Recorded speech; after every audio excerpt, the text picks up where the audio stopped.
Have you ever felt like the month always lasts longer than your paycheck? That no matter how much you try to save, something always comes up. And in the end, your money just disappears?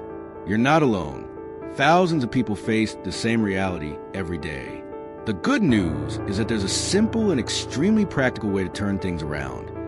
And you don't need to be an economist or spend hours buried in spreadsheets to make it work. In today's video, I'm going to show you how to apply the 70/20/10 rule, a visual, straightforward, and easy-to-follow formula that will help you take real control of your money, get your finances back on track, and finally have something left over at the end of the month. Stick with me to the end, because beyond just understanding how this rule works, you'll learn how to apply it to your real salary with practical examples, tools that make the process easier, and a simple challenge to help you stay focused. Let's get straight to the point. What causes so many people to lose control over their finances isn't necessarily a lack of money. It's the lack of a clear plan. When you get your paycheck and just start paying bills, buying what you need or think you need, and try to save whatever's left, the truth is there's almost never anything left. That happens because the human brain wasn't built to handle so many loose variables.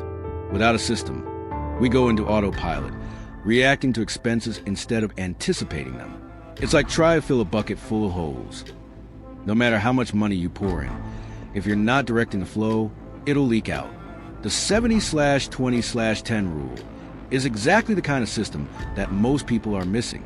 It's a map that clearly shows where your money should go and why. And the best part? It's so visual and intuitive that you can start using it today. The logic behind the 70/20/10 rule is as simple as it is powerful.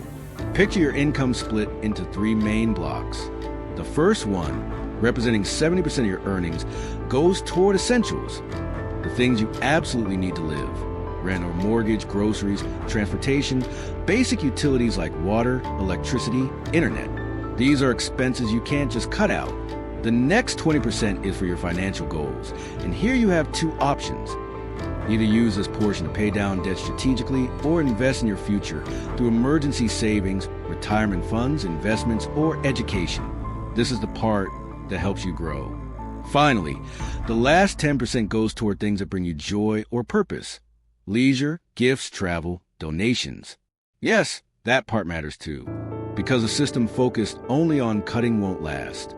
This division helps you build a healthy balance between living in the now, planning for future, and taking care of yourself without guilt. Now, let's look at how to apply this in real life. Let's say you earn $2,000 a month. According to the 70/20/10 rule, you'd allocate $1,400 to your basic needs: rent, food, transportation. Then, $400 would go to financial goals.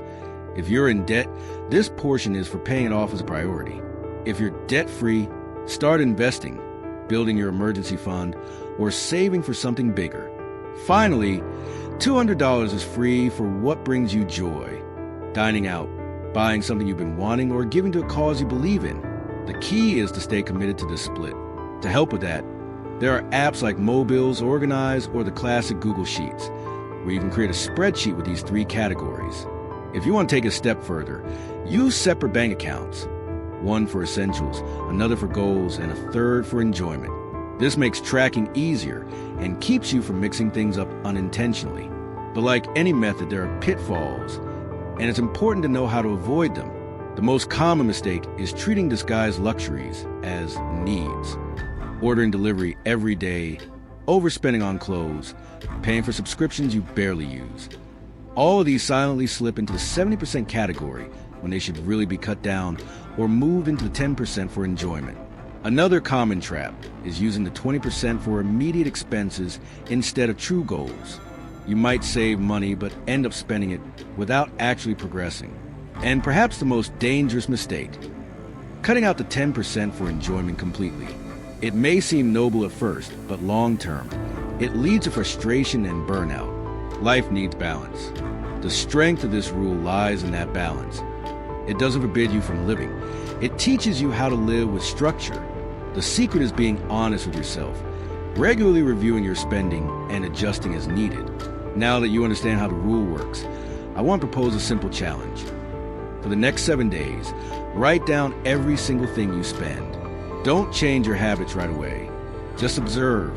At the end of the week, categorize each expense using the rule. Was it need, a goal, or enjoyment? This small action will open your eyes. Most of the time, we think we're spending wisely, but when we categorize, we realize our money is going the wrong directions. Awareness is a first step to control, and you don't have to wait for your next paycheck to begin. You can start right now, adjusting what you already have and preparing for the next month. If you want, drop a comment below with how you divide your income using this rule. Let's share experiences and learn together. You might be wondering, why does this rule work so well? The answer is that it doesn't rely on constant willpower. Once you apply it, it turns your budget into an automatic system that reduces decision fatigue, lowers anxiety at the end of the month, and gives you clarity about what truly matters. It shows you with numbers where your excesses are, where there's room to grow, and where you can allow yourself some freedom.